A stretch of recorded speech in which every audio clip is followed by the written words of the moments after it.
Welcome back to the Star Wars Newsnet Timeline Show here on episode 8. Am I right? Episode 8 of the Timeline Show. We are camping out in the year, Brian, 382. Still. BBY, still for the 900th year. But guess what, everyone? We are getting close to actually wrapping up phase 2 of the High Republic. After today, we'll have probably, 2, maybe 3 more shows on this. We got a couple novels and a few more comics to wrap up, but then we'll be through phase 1 going into phase 2 and phase 2 going into phase 1. And then honestly, we might be done and caught up with High Republic stuff by the time the Acolyte show comes out in June. Fingers crossed. So that could be a very interesting way for us to wrap up all the High Republic storytelling up until the summer when we start having some more of the novels come out. Right. But I will say that this is going to be a jam-packed show. This is probably going to be one of the most jam-packed show we've had so far, because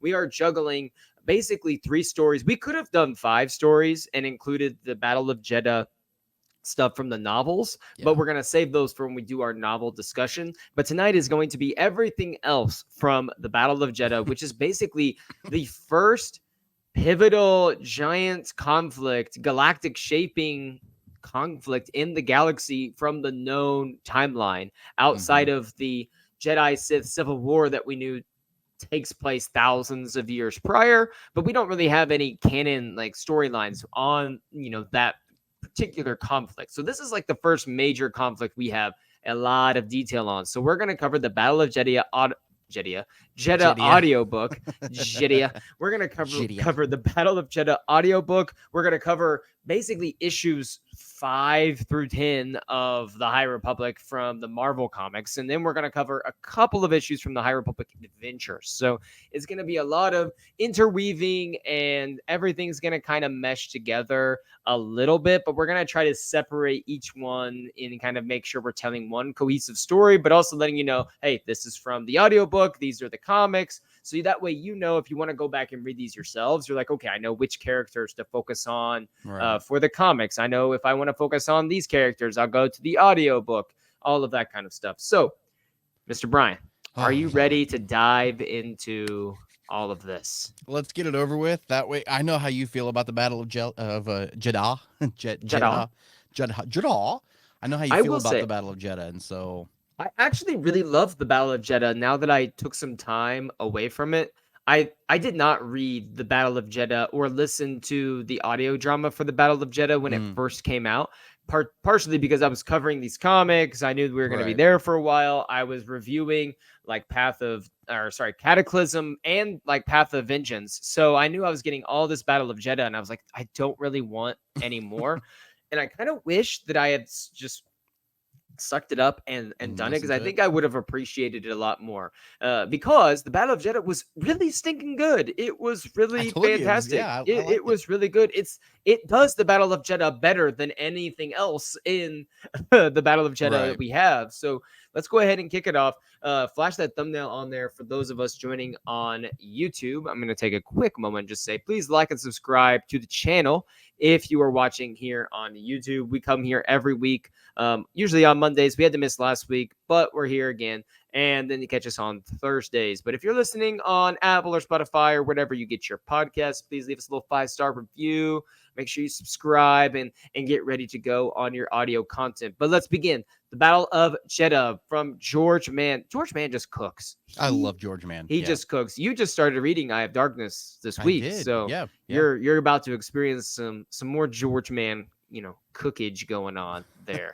So this takes place in the High Republic Phase 2 in the year 382 BBY. This came out January 3rd. Shout out to my sister. That's her birthday. 2023. And of course, I just read this last week. You read this pretty much around when it came out. Is that correct? Yeah, I listened to the audio version of it, which usually I'm not a big audiobook guy. I'd rather have the hard copy in my hand or on my Kindle. And I'm similar. And this one, because like there's been several audio dramas that have come out, like the Dooku Jedi Lost, the Tempest Runner, right? The Tempest Runner, the Dr. Aphra one. And so this one I decided to actually sit down and listen to the actual audio drama. And I listened to it basically in one sitting and absolutely loved it. I had a Wow. blast with it. So yeah. That's fantastic. I did not listen to the audio drama.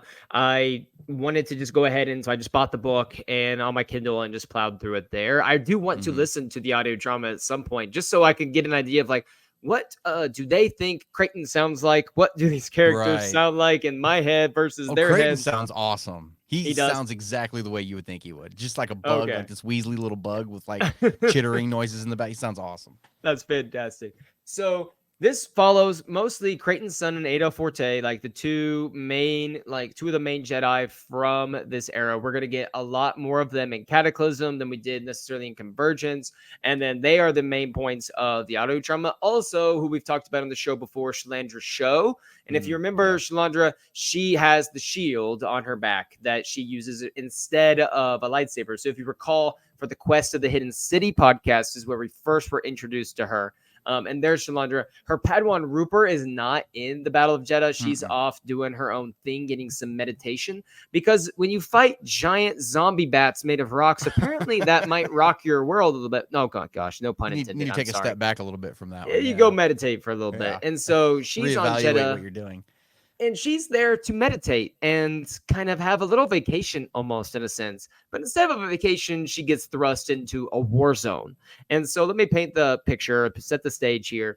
Creighton and Ada are kind of the Jedi protectors overseeing the peace treaty signing between Arano and Aram, who they have some of their ambassadors, newly appointed ambassadors from their heirs, Fontu and Ziri, and they're there. It should be mostly a formality. We're signing the peace treaty, this permanent treaty into law that our planets are no longer at war. We are actually joined together through marriage of our two heirs, and we're coming back together the way things used to be.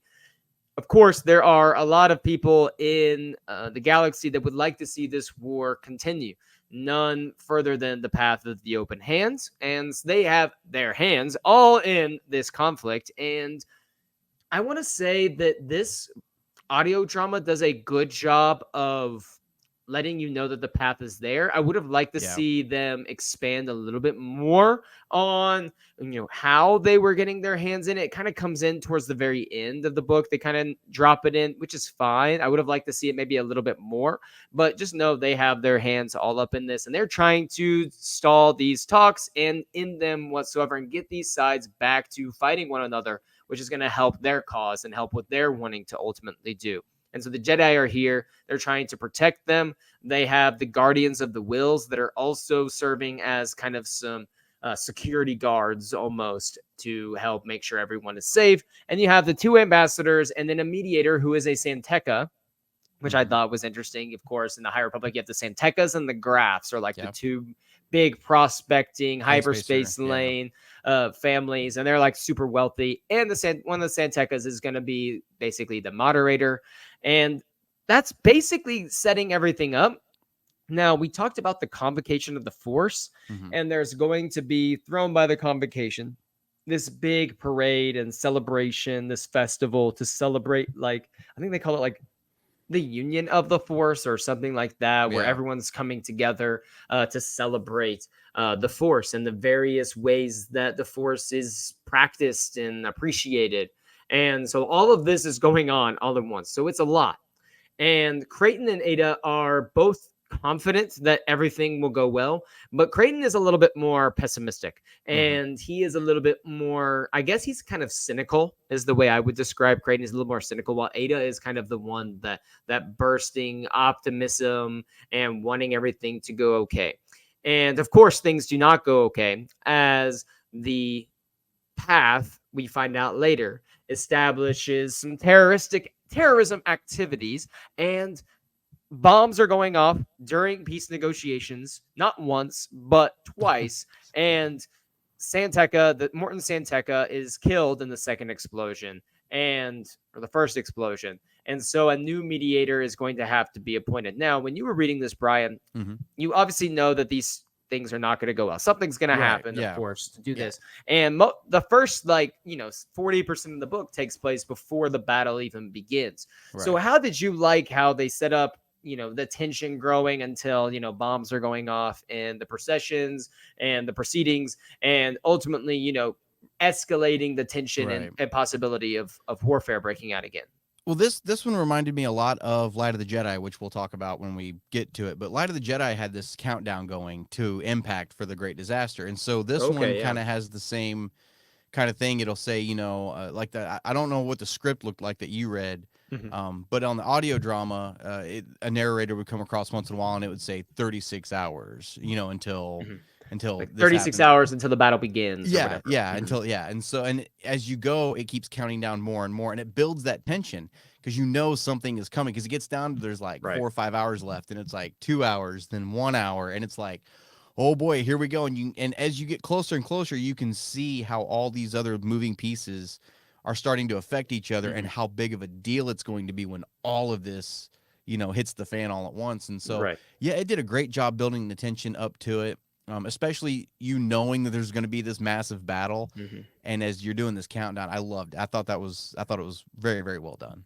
And there's a lot of political drama going on as well because the two ambassadors are both blaming each other for Mm-hmm. problems going on. They're very suspectful of each other. And the interesting thing is, everyone seems to have seen a different person holding the bomb and being Yeah. the person that distributes the bomb to the droid that ultimately sets the bombs off. Like one person said, I saw someone in an Aerono uniform. Someone Yeah. says, I saw someone in an Aram uniform. Someone I love says, I that. saw a Jedi. Like someone is seeing a different person in each of like their stories. And so the Jedi are like, something isn't adding up. And so Creighton and Ada are like, go to Shalandra and they're like, hey, we're supposed to be independent, arbitrators, independent third party protectors. We need someone to investigate what's going on kind of behind the scenes. I know you're on vacation and you just came to see, the Kyber Basically, Mirrors yeah. and everything, but could you do a little bit of investigating as well? So she kind of goes full-fledged investigating. And Morton Senteca, he had an aide, and his name was Keth Sarapath. Oh yeah. And is that how his name is pronounced in the audio? I Was thought, it yeah, if Sarapath? I Okay, remember I just right, want to yeah. make sure. And I loved Keth.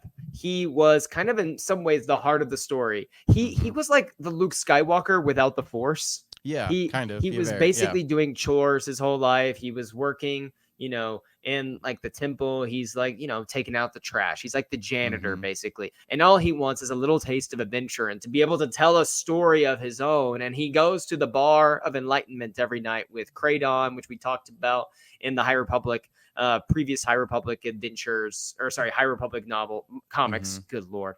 And so many It's a lot. storylines It's hard to interweaving. keep it all straight. Yeah. Right. And so he's telling stories with his friends, but he's like telling other people's stories. And he goes, I want to come in here someday and be able to tell like my story. And so finally, because the guy he's working for dies, Shalandra's like, hey, you can come help me out. And he goes, all right, sure. I'll help the Jedi out. And they basically go on this scavenger hunt throughout Jeddah, trying to find various clues. And something always takes them back to the path of the open hand, and they kind of always get drawn back to that group because there's always just this little thing that they're like, this somehow doesn't sit right with me, Mm-hmm. like something is off here, but I'm not sure what it is. We don't have evidence. And the mother starts out being welcoming, and then they kind of just shut him down. They're like, get out of here, we don't want you. But do you remember when Shalandra felt the leveler for the first time and felt the thread the nameless in the mother's presence? I Mm. know it's been a while since you read this, but do you It's been a remember? minute. Right. Yeah, it's been. Gosh, I haven't listened to this. I think 2 3 months ago when it was when it first Right. came out. Um, but yeah, I vaguely remember it. Um, you're gonna have to remind me exactly what was going on. Mm-hmm. So let me refresh your memory. So Sure. Shalandra and Ket, they go to Jeddah, or sorry, they go to the path of the open hand, and they have this meeting. And Shalandra's trying to get information, but she feels uneasy. She feels like almost fearful around the mother. It's not like how the leveler when Oh, it's right next to okay. you, Yeah, yeah, yeah, yeah, they yeah. can't do anything. But the leveler is nearby, close enough Gotcha. that it's Yeah. having an effect on her. And they're leaving, and Ket's like, "Are you okay?" She's like, "I don't know what happened. Like Yeah. something went wrong." And so she clearly has suspicions that Of what's something is going on with the going on mother. with them, Yeah. but she has no proof, like nothing to like really pinpoint anything going on. And so they have to find a new mediator. Creighton and Ada have to find a new mediator for the proceedings with the treaty. And they're having a hard time doing so because, one, they're afraid they're going to be the next person to die in an attack. And two, they need to find someone with enough authority to serve as mediator, but someone who isn't going to try to gain something out of the proceedings. And of course, they choose pretty poorly. They choose Tilson Graff, who is a member of the Graff family, who is basically the rivals to the Santecas. Yeah. And they have a bit more of a grimier, shadier past, I would say, and reputation going on in the galaxy than the Santecas do at this time. Of course, both are up to a lot of no good, but the Graffs have just been caught, dealing with the Hutts and doing some other things under the table. And so the Jedi aren't too keen about it, but ultimately, they go for it. Both sides agree to it. And we know that there are deals under the table going on with the Graffs and some of these different, parties involved. But we don't know exactly how deep that goes at first. But what was your thoughts when we went from a Santeca to a Graff here for the mediation process? You could already see it just going in a completely different direction, and that those tensions building even more and more. Because when, if I remember right, doesn't the mother come forward and say, we would like to offer our help with the situation, and this is who we suggest, and this is who we would like to put forward or nominate, to help you with all this stuff. And so the path does put forward their own representative. It gets rejected pretty quickly by people on Jedha and others involved, just because the path are relatively new to the scene, and because they're on Jedha, a place where people have studied the Force for years, thousands and thousands of years, and the Force is so central, and the path's teachings are so, like the exact antithesis to what they are teaching, that they're like, it would almost be an affront to have a member of the path of the open hand be part of the mediation process on Jedha for this conflict. Anyway, so the Graff takes over, and that's when the mediation process begins. And then when it comes to a head, then another explosion takes place, and it really starts going down. And Aram is saying that Irano is responsible. Irano is saying that Aram is responsible, and the both sides go off, and it's like, we are going to go to war about this. Like, the talks are over. The ceasefire is over. It's time to begin fighting. Before we get into some of the battle, there was a couple more things that took place in the audio drama that I want to get into real quick. First off was Marta Rowe is kind of a central figure here. Yes. She's now the guide of the Path of the Open Hand. She's like kind of almost like the mother is like the figurehead of the path. You have the herald, who is like the spokesperson for the path, and then Marta is almost kind of like the spiritual like leader for the path, the priest.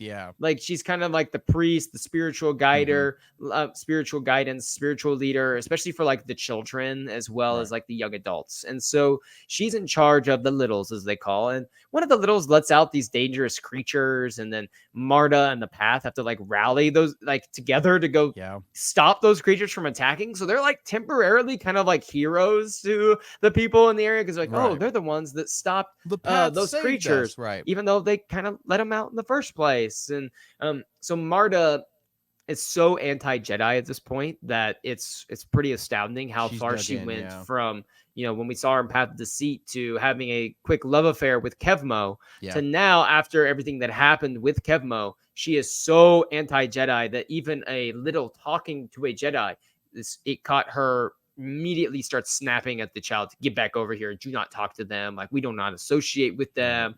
Almost borderline like telling you like these people are evil. And it was kind of just a reminder of how easily when someone can be like brainwashed by something, and then that person is now in charge of feeding that information to others, just how quickly that cycle can continue, but also expand and grow, because you have a bunch of little kids getting this indoctrination. And at different times, the littles are like, yes, the Jedi are wrong. The Jedi are abusers. Like, the Force shall be free.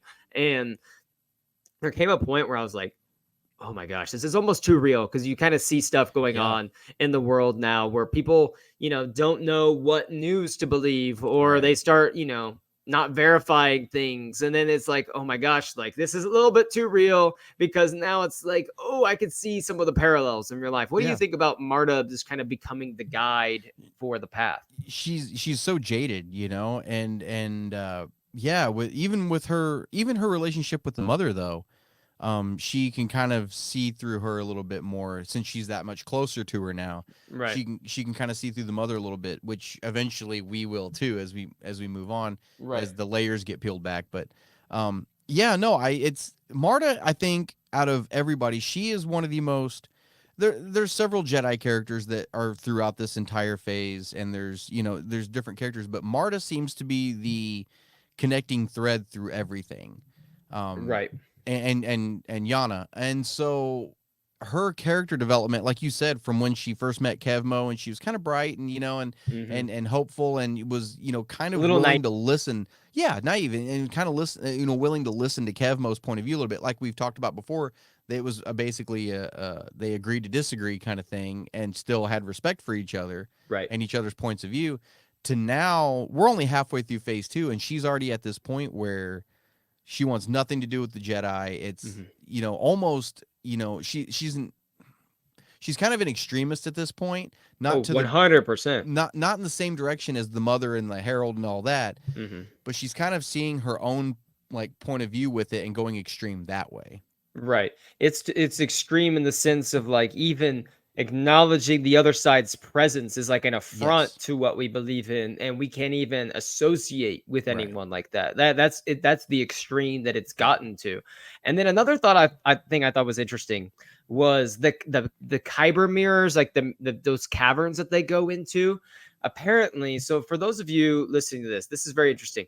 There's like this place on Jeddah where they could go in, and these mirrors will show you like glimpses of not necessarily the future, but they will have images from possible Possibilities. futures or Yeah. possibilities, or people that from your life, present, past, or future, that will speak to you as you're going through this. And it's supposed to give you like, it's like this deep connection to the force that this place Enlightenment. has, Yeah. and you come away with something. And that was, I thought, interesting that Yeah. Shalandra goes, I'm really excited to do like this mirrors thing, and let's go do it. She's like, Creighton, you should come with me and take some relaxing. And he's like, people do this for fun. Like, this sounds horrible. Like, I'm about to be given a bunch of information that I won't know what to do with, Right. and that's probably going to stress me out. Creighton just seems like a guy who gets stressed out all the time. Like, He he's seems like to your me like the boss most at work. relatable. He's the most relatable Jedi I think I've ever seen. He's like the guy at work where, he's got it all together, and he's Hmm. gonna come through. But every time you see him, he's like, oh my gosh, like we gotta get this done. Like, there's no way we're gonna meet these deadlines. And then meets Yeah. all you're like, we're gonna meet the deadlines, Creighton. It's gonna be okay. He's like, you don't understand. And then he's like, oh yeah, later on, he's like, oh yeah, you were right the whole time. Like, we were good, but it's all good now. And so they both do this together. And Shalandra's like, oh, it was very beautiful. I saw like my former Padawan who Yeah. died, and I feel at peace with it. And then Creighton's like, I have no idea what to think from that experience. And she's like, you don't have to share. It's okay. And he's like, Yeah. he was almost like relieved. He's like, thank you so much. Like, Thank God. I'm gonna have to go meditate on this for the 3 hours I have left before I'm fighting for my life. And so back to the battle. So the battle basically is about to break out.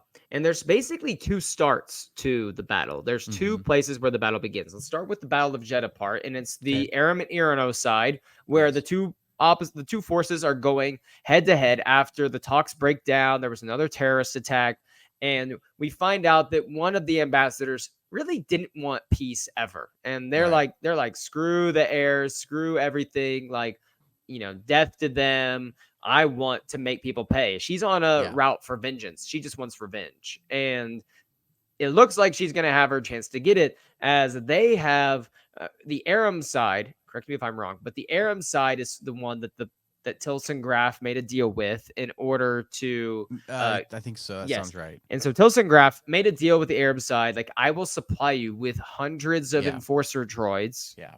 to take out the Arano troops that are there.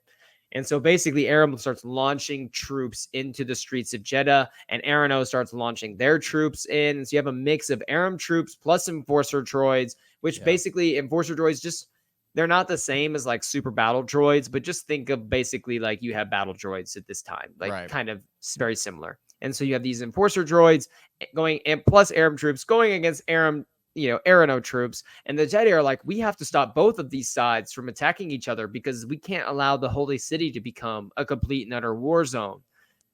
On the flip side, let's jump to the comics for a little bit because we've Okay. reached the point where we can kind of put a pause. The battle's begun on Right. that end. Right. So now let's jump to the High Republic 5 through 8 here. And if I Okay. sneeze at any point in time, I apologize to those listening. We'll try to cut that out, but it could happen. It's like when you like feel it coming and you're just like, oh boy, like let's brace as long as we can.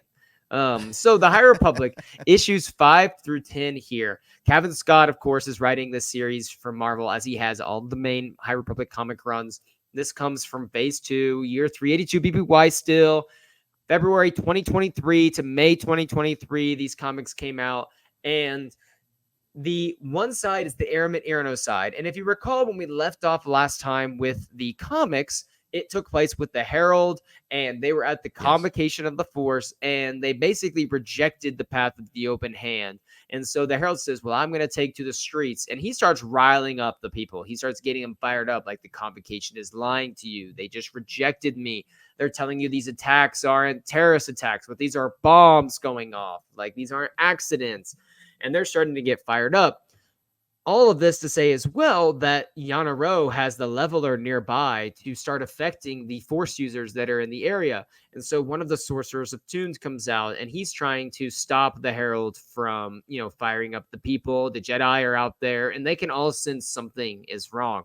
Mm-hmm. The sorcerer starts to, feel the effects of the leveler. And instead of seeing a crowd, he starts seeing like monsters and his worst fears. And so he starts using the force against the people and against the Herald. He starts launching whatever like fire mystical thing that the sorcerers have into the crowd, which forces the Jedi to step in. And Vildar Mac, who we discussed previously, he's the main Jedi. And then, we have Maddie Cathey, who's his protege at this point, I guess, his partner in crime.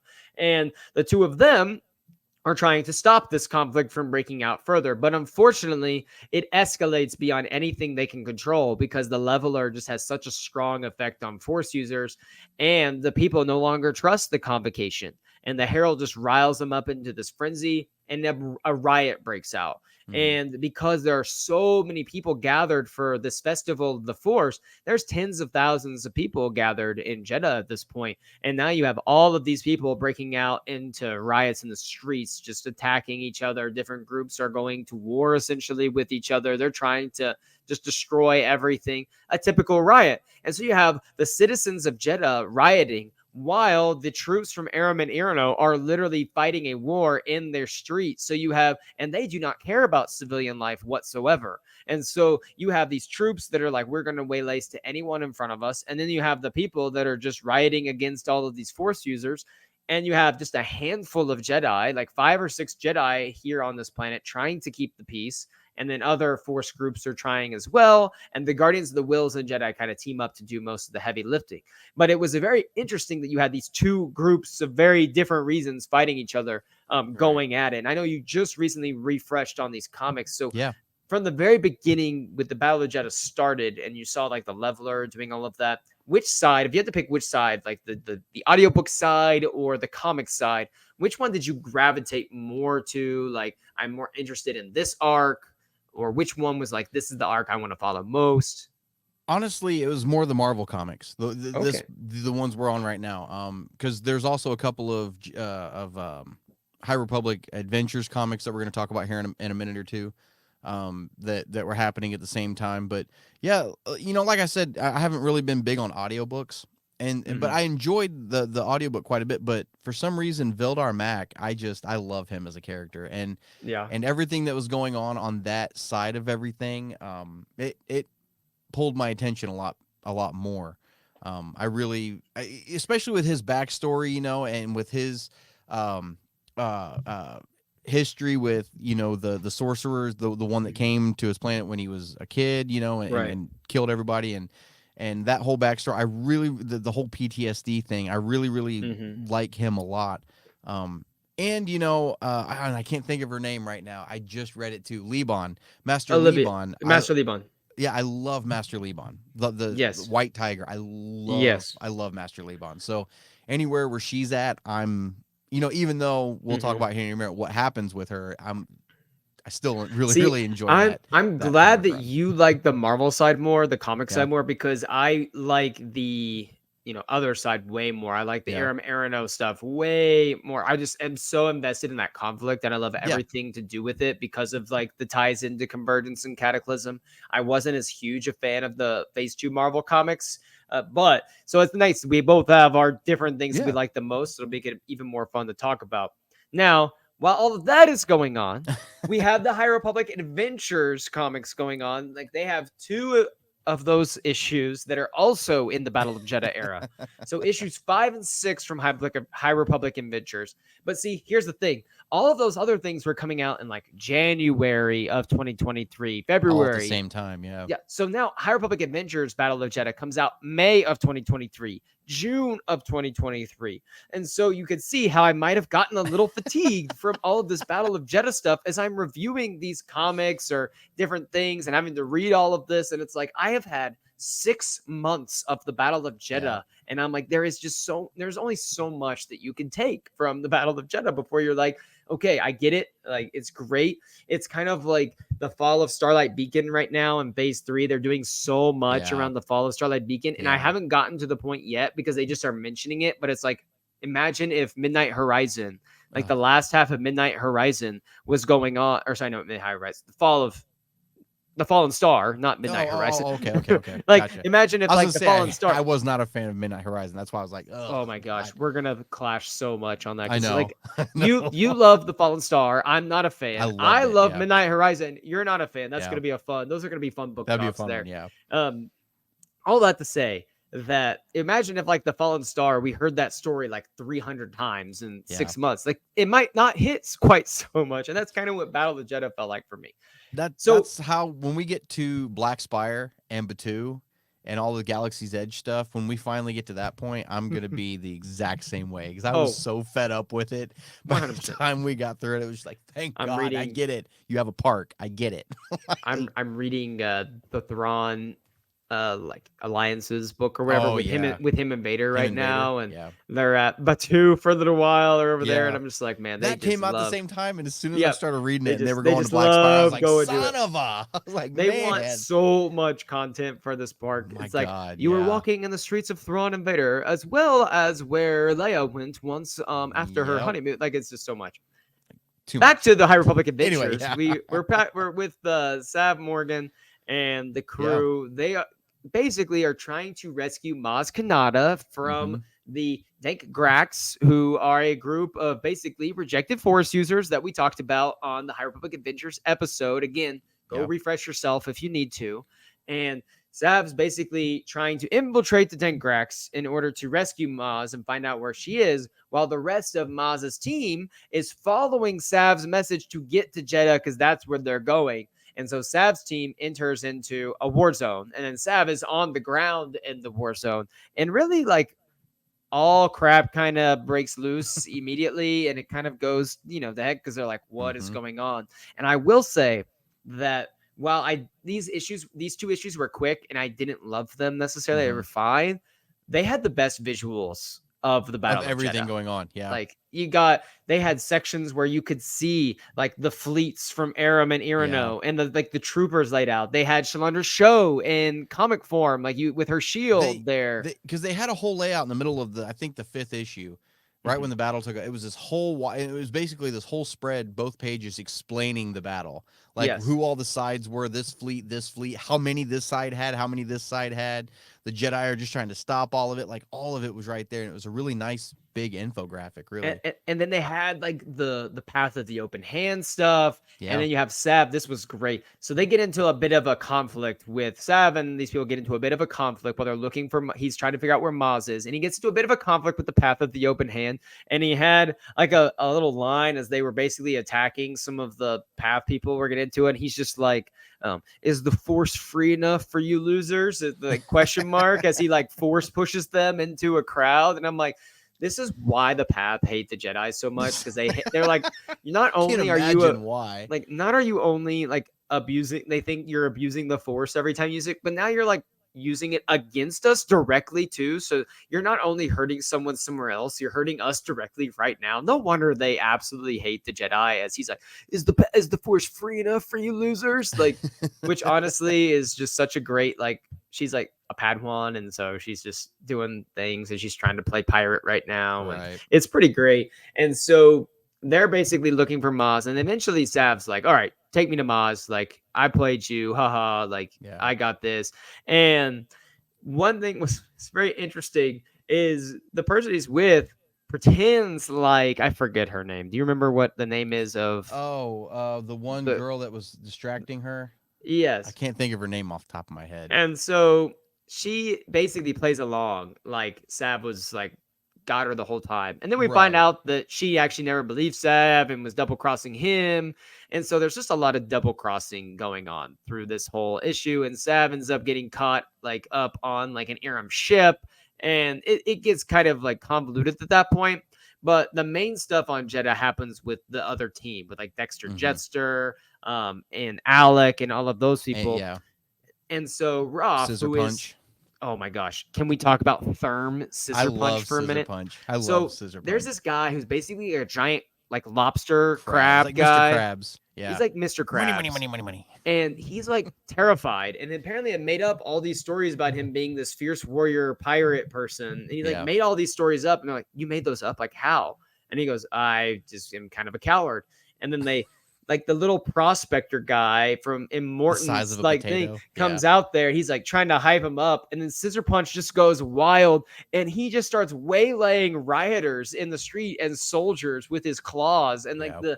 the issue, if you ever get these issues, it's worth it just for the visuals, because there's like a 3 spread in a row of him just going around slicing and dicing with his claws, like just dozens of people. And I was laughing so hard when I was All he reading needed this. was the like, little pep talk. absolutely fantastic. And like, I will say, like, I think it's Daniel Jose Older. Yeah, Daniel Yeah. Jose Older just nails like the lighter and more humorous side of Star Yeah. Wars. Like, he just nails it every time.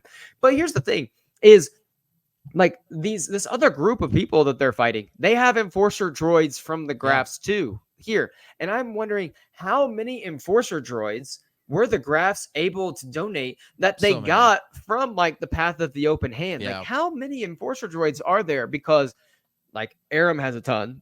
Yeah. Now we see that different like Force sect groups here, they have them. And it seems like everyone and their mother has enforcer droids. And we know based off of later books, there's a lot more enforcer There's droids a where lot that more came droids from later on. as Yeah. well. And Yeah. I'm just wondering if somewhere like Newt Gunray's like, great The Trade Federation's firing up grandfather is the- like so excited. Firing Like, up the foundry on that's where he Geonosis. got the idea of Yeah. like, what if we created a droid army? Like, this might be the thing. It's so cheap. And so anyway, the High Republic Adventures storyline, it goes through Jeddah pretty quickly. It They does. like kind of go and they experience the skirmish, and then they realize that they got to get back to Takadana because the Dengrax have taken over Takadana, and Maz is basically their prisoner. And so the Mhm. last part of that arc, which we'll talk about, I think that is that next week, or is that going to be a It'll little bit coming up further in the next timeline? 1, 2, or 3 weeks. It'll Yes. be coming up. Yeah. And so we're going to talk about how the battle for Takadana basically goes down. And so we're going to be talking about that. But the High Republic Adventures pretty much wraps up pretty quickly. It does. So now we're going to jump back to the High There's Republic. a lot. We're going to jump back to the comics, because that's kind of where I think some of the full-scale warfare takes place for the beginning with the rioters. And that's when we jump and we meet Olivia Zeveron again.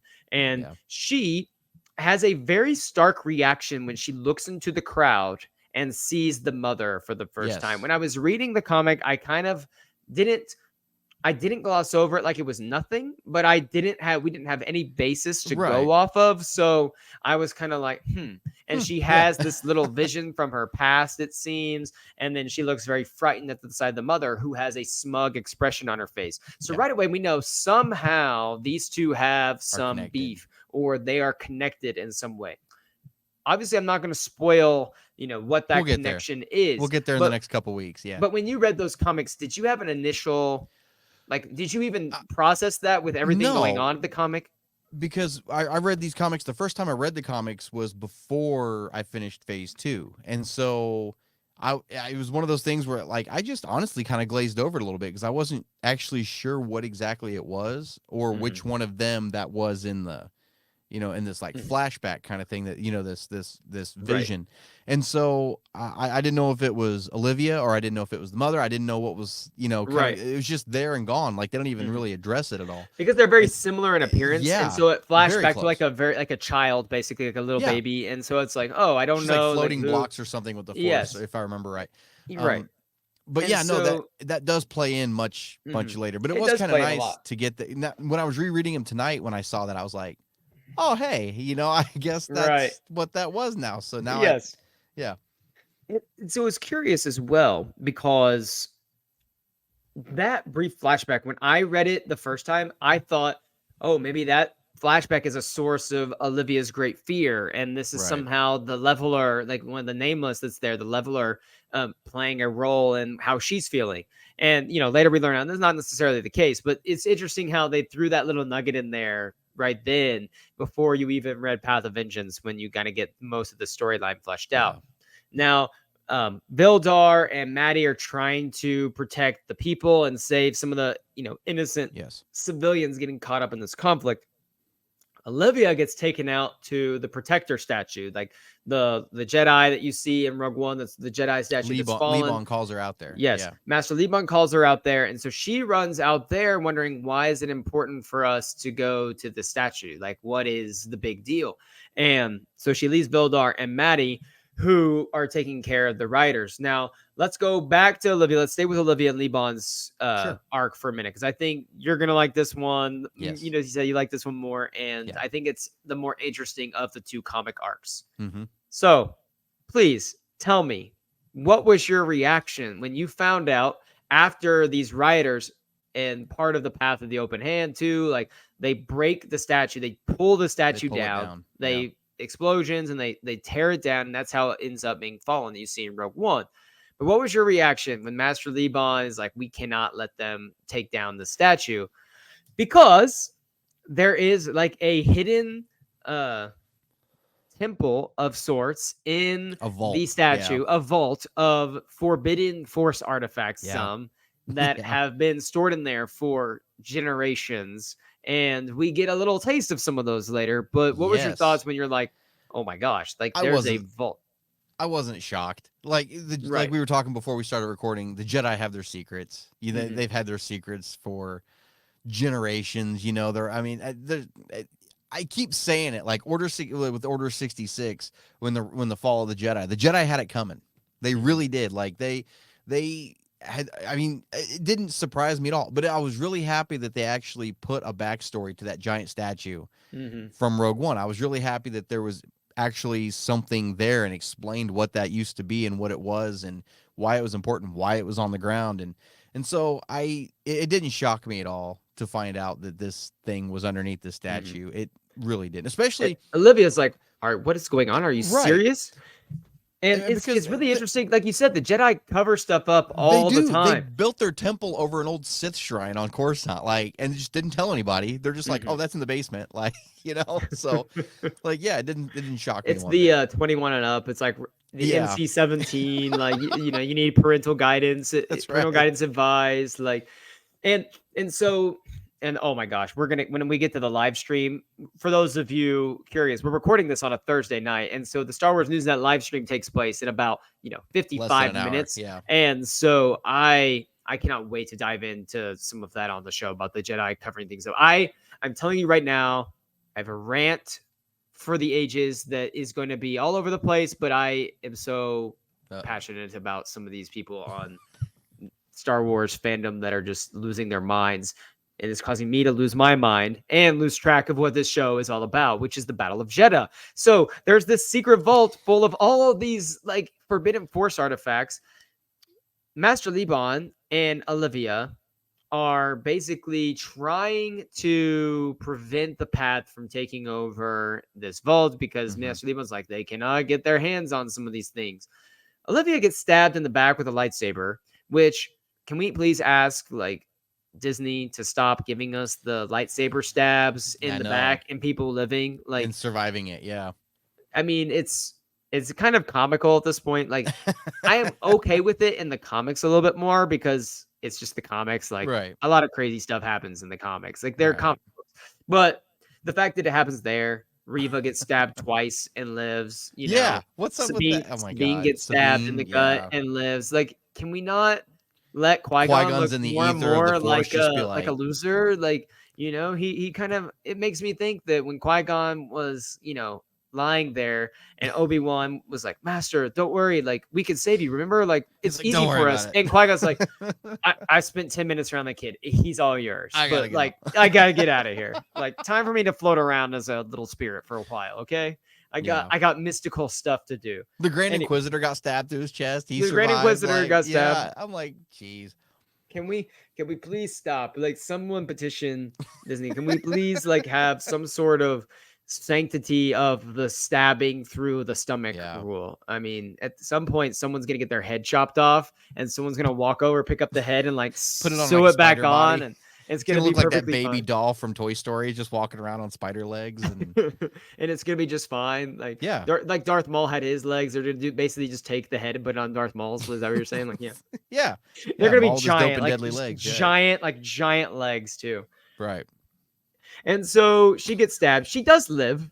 And so I was like really upset. She died. But then I realized, oh, it's Star Wars. She's going to be just fine next issue. No worries. Yeah. And sure enough, it starts off. She's talking like as soon as Vildar and gets there later. And so Olivia is in the temple. And so it flashed back to Vildar and Maddie and Tayserik, the Sephi that they're going through. They go all the way. They basically lead a group of people to Enlightenment, the bar that's kind of a safe haven. And they kind of camp out there with some of the survivors. There was a really great moment where Vildar was keeping the building from falling on everyone. Do you want to touch on that for just a moment? So the almshouse that the Path of the Open Hand kind of opened right before all of this kind of was going down, starts to come down, and Vildar's right there, and this building collapses on him and a couple of members of the Path and some other people, and he's using the Force to basically hold this building up, the rubble up, to save all their lives. And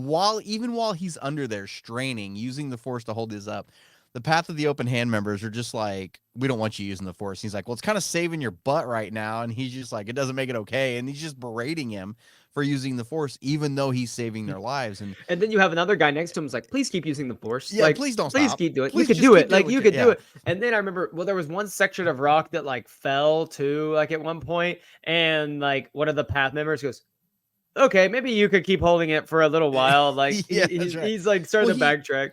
One of the other people under there with him says they're going to try to crawl out, and they're trying to squeeze through this hole. And because there's one line where he's trying to squeeze through, and he's like, is there any way you can, give me just a little bit more room in that Path of the Open Hand? He's just like, yeah, is there? And the Jedi's like, I thought you didn't want me using the Force. And he's just like, but no, it was a great moment, and it really showed just that raw strength that Vilmac, that Vildar's got. has. Yeah. And it was a great moment when they start helping him dig out, and then he just launches it. He just full-fledged like launches it out. With the Force. It was kind of like Obi-Wan's moment in the Obi-Wan Kenobi show where Vader's just throwing rocks at him, and he's just holding on. And then there's like the images of like Luke and Leia, and then I love that moment in the show. That episode is really good. For different gripes about Kenobi show, I do love that episode, but that Vildar kind of had his Obi-Wan moment, rocks moment for a moment there. And so the two of them escape to the Enlightenment. They go and escape through the sewers where they encounter these giant sewer rats that I don't remember the name of them, but think just giant, like how big were they? I mean, they were huge. Like they're almost like the size of, I think of like the giant 3-headed dog from like Harry Potter.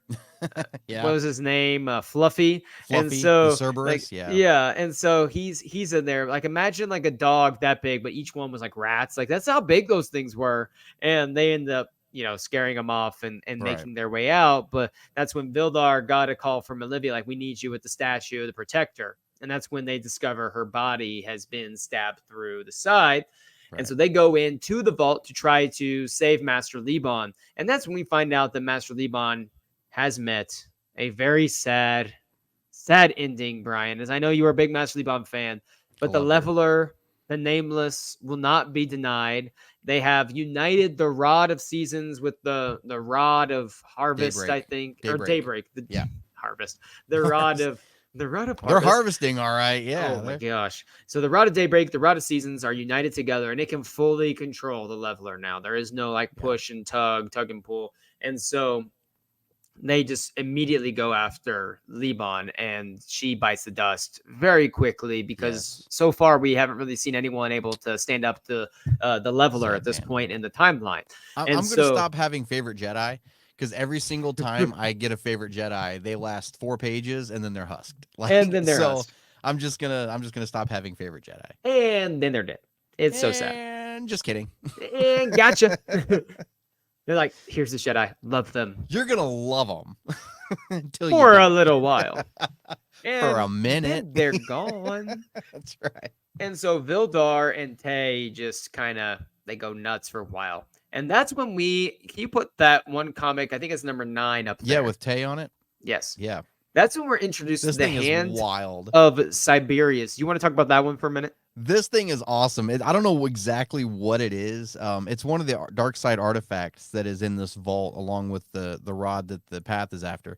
It screams Infinity Gauntlet. It does, and I'm a huge geek for the Infinity Gauntlet. Anything Infinity Stone, Infinity Gauntlet, I'm a geek for. I don't know if it's the collector in me, but something about collecting all 6 Infinity Stones just does. There's like this massive hit of dopamine and serotonin that comes with it for me.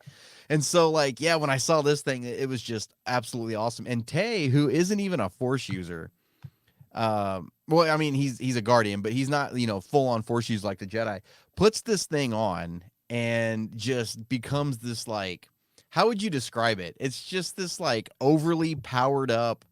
I looked at it as like it's overly powered up, like electro charge almost. Something. That can shoot off like lightning. Yeah, it's almost like force lightning being projected through this hand in a sense because it's able to like do all of that. But it really changes you, and it's like full on dark side object. So Tay uses it to try to protect Vildar for a little bit. Then Vildar uses it, and he kind of attacks. He starts attacking the Herald with it, and it kind of gets out of hand to where Tay is like, dude, this is not you. You need to stop. And Vildar ultimately takes it off, and the Herald gets captured. Because Vildar even makes a comment, which was the ending, I think, of that issue, which I really loved.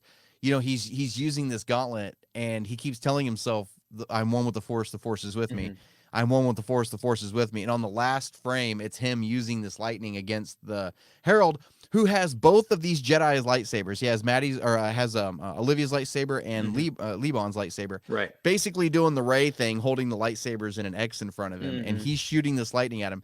And I thought it was awesome because he's losing himself. And as he's shooting this lightning, he says, "To hell with the Force," and he's just going to town. And that's how it ends. Loved that issue so much. Yeah, that's how it ends. Awesome Ultimately, Tay's able to snap him out of it, and they take the Herald down. And it was kind of interesting.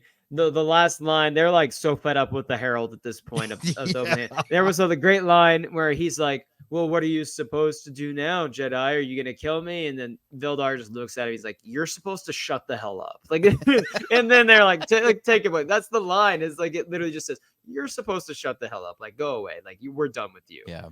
And so finally that part with the Jedi ends. Yeah. And so now we go back to the Battle of Jedha audio drama. Book. Yeah. And at this point, it is full-fledged warfare. You have Shalandra and Keth, who have discovered kind of who is behind the assassination attempt. So they're like tracking down who's behind it while also trying to protect citizens on their way. While you have Ada and Creighton and the Guardians of the Wills, and they're led by Mesok, who I think is his name, and he's like an old friend of Shalandra's, and they were reunited. It was really great. And he's kind of leading the Guardians of the Wills, and they're kind of submitting to the Jedi's authority here. Like, you're the Jedi, we'll let you take the lead, we'll follow you into battle. And they're basically fighting both sides of the troops without they don't want to kill any of the soldiers, but they also have to protect the people. And when we're talking, they have these armored tanks, they got the Enforcer droids, it's full-fledged war. It honestly reminded me of classic Battlefront, where where it's not like the Yeah. new Battlefronts where Yes. there's a little bit more nuance to the fights. It's like classic Battlefront where you just you just spawn in, and as soon as you spawn in, there's 5 people in front of you. You just start shooting. Like it's just mass Yeah. chaos. Like that's kind of what this one felt Love it. like. Yeah. And I was playing Galactic Conquest, my friend. It's I like could tell. in like last night, and we were like, it's kind of refreshing to play this game where it's like I don't have to use my brain at all. Like it's just Yeah. I just turn mindless and fun. just start Yeah. shooting at people like everywhere. That's kind of like what the Battle of Jeddah was. Wherever they turned, there was someone trying to kill someone else, or an enforcer droid going after someone, or a tank that they need to stop. Right. And throughout this whole story, Ada has been like the preacher of the light is there. We have to cling to it. We have to hope for peace. We have to be optimistic. And Creighton's the one it's doomed. Like it's just horrible. Like there is no saving this. And there is a amazing moment, and when both sides have kind of reached the breaking point, both sides have made their way where you have all the soldiers of Aram on one side, you have like the soldiers of Arano coming over, or soldiers of Arano right here, the soldiers of Aram coming, and it's like they're telling the Jedi to get out of the way. There's only the 2 Jedi left, and there's only like 5 Guardians of the Wills left. They've just been whittled down through this conflict for hours, and Creighton gives a speech. And that's the one reason I want to listen to the audio drama too, is I would love to listen to his speech. He gives this monologue about like whatever your ancestors have done, your brothers and sisters that have died fighting this war, like that doesn't mean that you need to continue like fighting. What you may think you're like honoring them doing so, but in fact they would want you to find peace. In fact, like there's a difference between revenge and fighting for what's right, and right now we're just fighting for revenge. He's like, you have the opportunity to choose peace, you have the opportunity to choose nonviolence. And he just gives this really impactful speech, and in that moment it's like, this is what the Jedi are supposed to be.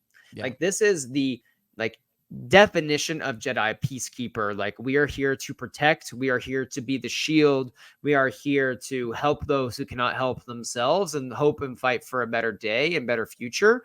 And we see so much of the Jedi going away from that in like the prequel era, and even at times during this High Republic era, they're struggling with that. And in that moment, Creighton embodied that so well. I was moved like in that moment, and the troops actually started laying down their arms and going away. They were like, you're right, like we shouldn't do this.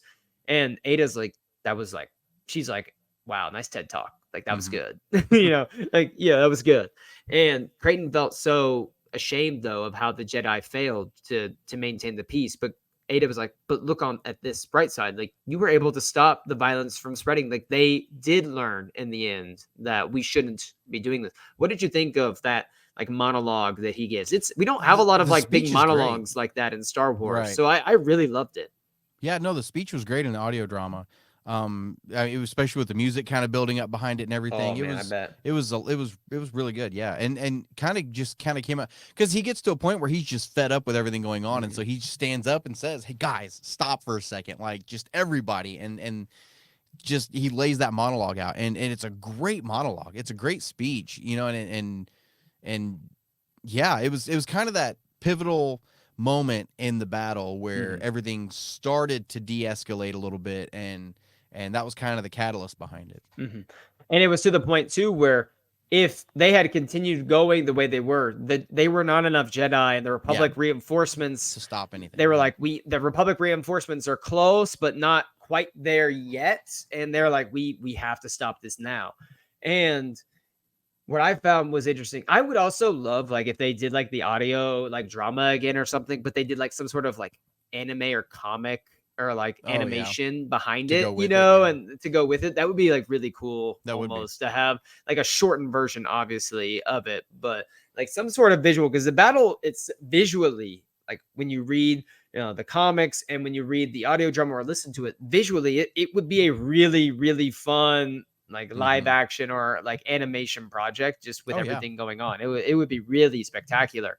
And so that finally kind of starts to de-escalate there, and the Republic ends up arriving to provide the reinforcements for them, and both sides kind of realize, okay, we have to go back to our ships. This isn't over. We're taking this fight back to our planets.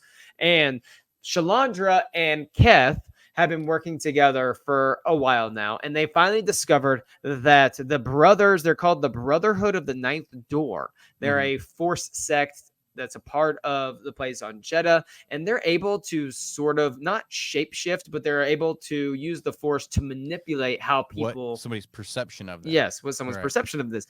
And they were behind giving the bombs to the droids that were blowing up the buildings that they were having the proceedings in. And because they have that ability with the Force, that was how they were able to, everyone was having a different story into what Right. they were seeing.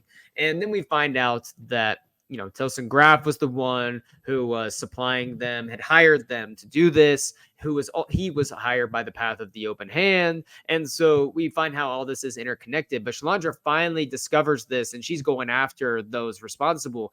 And they have these like vibro blades, basically vibro staffs that they fight with, and just the choreography that they were describing, and the fights that they were describing there with her shield and lightsaber, shield in one hand, lightsaber in the other, going after these guys with the vibro staffs. It was awesome to behold. And the touching moment came at the end where Keth ultimately saves Shalandra, who's about to die, and then he gets killed by saving her life. And ultimately, she's able to, stop the Brotherhood of the Ninth Door. But Keth ultimately loses his life in the process. But in doing so, he's dying, saying that like he was able to die having lived his dream, which is to be a part of something bigger than himself. And he goes, "I died saving my friend, the Jedi." And she goes back at the end of the novel to his friends at the bar. And basically says, "Let me tell you a story of a guy named Keth who didn't know it before, but he was touching the lives of so many before he even thought he was, through what he did every day." And that whole story about how what we may see is the monotony of day-to-day life, or like the like thankless jobs that we do on a day-to-day basis, actually have profound meaning to those that we may not see it. And even though he found his adventure in the end, it cost him his life. He lived a full life before that. He just didn't even realize it. And so I want to know, like, what did you think of like Keth's ending? That was kind of like the emotional crusher of the story. From the get-go in this story, when he's kind of thrust into this position with Shalandra and is kind of, I mean, he's willing to go along with the ride, right? And so I wondered, getting through as we went through that more and more, if he was going to make it out or not. And when the moment came, it was a little shocking at first, and then it was, kind of saw that coming, but it was just that moment where, it's a tad predictable. It's not incredibly predictable, but it's enough to go, yeah, I could kind of see that coming. That's the beauty of it, though. But it was a little predictable, but it still hit. Yeah. I read it. So obviously I read this after I've read everything else from Phase 2. So I knew Shalandra was, living for the next section of storytelling. I knew Creighton and Ada were in Cataclysms after Battle of Jedha. So I knew these other main people were surviving. But I knew that, like, okay, so if someone has to die here, and I was like, it's probably going to be Keth. Yeah. And what did you think of his droid, who was like a ceremonial droid that he didn't communicate normally? He communicates in like proverbs, basically. Force proverbs. I loved him. So like, that's one of the things I'll give, I'll give Lucasfilm and the Disney era of Star Wars. They come up with some great droids, and some great droid personalities. I wasn't a huge fan of L337 from Solo, but I mean, that's kind of the only one. But like, you didn't like her insinuating that her and Lando are like having like sexual relations. Oh my God, no, Jesus. Not a little bit too much for you. I did like how she had the sound effects of the Falcon when it was malfunctioning, and she's like hitting her. I did like that. But like B2 Emo and Andor, I loved B2 Emo. Like, he was awesome. K2SO, obviously, BB-8. There's all these awesome droids. BD1 from Fallen Order. So like, they're doing really. The hair dryer Dio from Rise of Skywalker. He was okay. Thank you. Squeaky wheel. It's Squeaky wheel. That was J.J. Abrams, by the way, voicing that droid. I didn't know if he did, but no, they do a good job with droids, and this was no exception. The fact that, like you said, he speaks just in proverbs, and you can kind of understand what he's trying to say through the proverb that he's saying, and you're like, oh, kind of gather what he's saying. I get like, or in some of it, you're Right. like, Well, for so yes or instance, no? for those listening, for instance, like there's a part where Keth finally realizes something, and so the droid would be like, enlightenment comes only when someone is in tune with their surroundings That's and right. opens their eyes to what is before them. And he's like, okay, yes, I get it. I Like I get understand. it. It's just funny how those things are. Or he goes, oh, this is so difficult. He's like, the force, makes, life is challenging, but through the force, we must look. And he's like, okay, like, shut up. Or like the times that he's like using the force proverbs as sarcasm to like Yeah. attack someone, like, you're stupid, is pretty funny too. His Like that, those vocabulary were was so good. limited. Yeah, I loved it. So that kind of, for the most part, wraps up the Battle of Jeddah. It Yeah. kind of ends with Aram and Irano. They're going off their separate ways back to their home systems where they are planning on reigniting the war, and the war is back on. You have the Path of the Open Hand, definitely under suspicion Yeah. from the Jedi at this point. Shalandra, there's a part at the end where Shalandra's knows when she asks the mother like about their role in all of this, and the mother says, "Oh, we had nothing." She knows that there's something more there. Yeah. She has no proof. She can't say anything, but it's like, I know that there's something there, but Mm-hmm. I'll let you go for now. And they bring in Gela Natai at the end from Yes. Convergence, who says, "Yeah, Yes. we need to look into them a little bit more." And they find some few shady stuff going on, which leads Creighton and Ada going like, our first order of business once we clean up here is to go investigate the path of the Yeah. open hand on Dalna, which is where they're eventually going to go, which is where the path settles down. All roads lead to Dalna. All roads lead to Dalna. And Marta basically is, as entrenched as ever against the Jedi and in what the path believe. And she's willing, she goes off, and we're going to get more into her story of what happened to her on the battle when we read Path of Vengeance. And Yes. so they're going off. Crane and Ada are going to Dalna. Shalandra's going to go, reunite with her Padawan Rupert. And, Jedha is left altered forever. Like, it's never going to go back to the way it was. The city is in ruins. The Jedi Protector statue is fallen. There is no longer any trust for the Force sects in the area there. But they're going to try to celebrate, as they go on. They start cleaning up and they're trying to celebrate Maddie, because Master Liban was Maddie Cathle's Padawan, Yes. or Master. Vildar actually becomes the master Takes over. Yeah. for her, and I thought that was a really sweet That was thing. great, Their yeah. their bond has come together, Especially and considering they're the opposite ends of the spectrum from each other Right. socially. Like it's and then great. Tay's kind of like the kind of person in between, and we talked about him before. Was a former guardian of the Wills, and then he ends up becoming someone that's like a independent mediator on the convocation of the Force, non-force. Yes. And so a lot of just really interesting threads that are all interwoven together because of this grand scale battle. Now, Brian, I think we owe everyone listening an apology for the just amount of threads we tried to weave together in one episode. I just hope that they realize that it was as challenging for us as it was to listen to, probably. But it's just a lot that goes down. I think we did a pretty good job. But do you have any parting thoughts for the Battle of Jedha? Like some things that you really want to hit on before we get out of here? Couple of little moments in the battle that we're going to touch on in some of the other novels. Right. I think the next one, I don't remember which one is next. I think Cataclysm comes before Cataclysm. That's the one. Yes. Yeah. So I think Cataclysm. I think that one picks up right in the last final moments of the Battle of Jedha, kind of from Marta's point of view, if I remember right, and the mother and everything there, and then it's like the first couple of chapters, if I remember right. So there's still a few more moments of the Battle of Jedha we're going to end up touching on, but that for the most part, that was the meat and potatoes of it. That was it, man. That was a huge moment in the timeline, for the High Republic, especially considering it was, in this prequel stuff. And this phase is honestly a lot smaller than what phase 1 is and what phase 3 is going to end up being. It really is. And so there are so many more threads. A little bit. Yeah, it does. And I really appreciate it. Like, I just read High Republic issue number 5 this week, and oh my goodness, like stuff from this battle, like people all the way up in phase 3. It's interweaving in phase 3. All right. It's all I'll tell you, because I don't think you've gotten on those yet. But well, I have. So I've read Escape from Valo, and I know that the whole pirate crew from the High Republic Adventures kind of pops up in that with Scissor Punch and with all of them. So I know I've seen that thread kind of carry all the way Mhm. through now. Well, I know you've probably seen one of the cover reveals, but our favorite Sephi from this does he's got some story left to Oh play, so boy. we're gonna find out. So Don't you we'll wish you see. lived as long as some of these characters? Yes and no.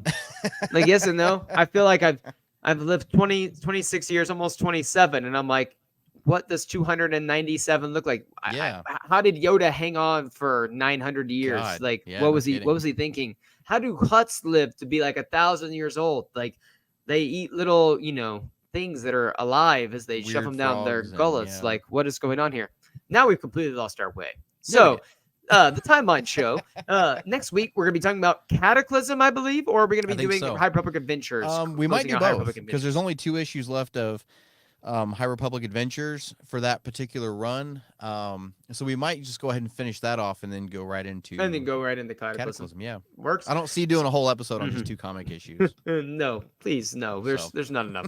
So yeah, we'll be wrapping up phase 1 here, or phase yeah, 2 here, very quickly, and moving on into phase 2 of the High Republic. You can join us here. This episode will drop Monday evening. Usually, you can join us here on Monday nights, every Monday, for the next edition of the Timeline Show. As always, join us on Thursdays for Star Wars Newsnet Live. There's no telling what we'll be talking about this next Thursday. I know we're talking about it in about 28 I minutes, know what we're but who talking about. knows what could happen in the next week. So, Brian, signing off for Light and Life. Any final words? No, for Light and Life, may the Force be with you.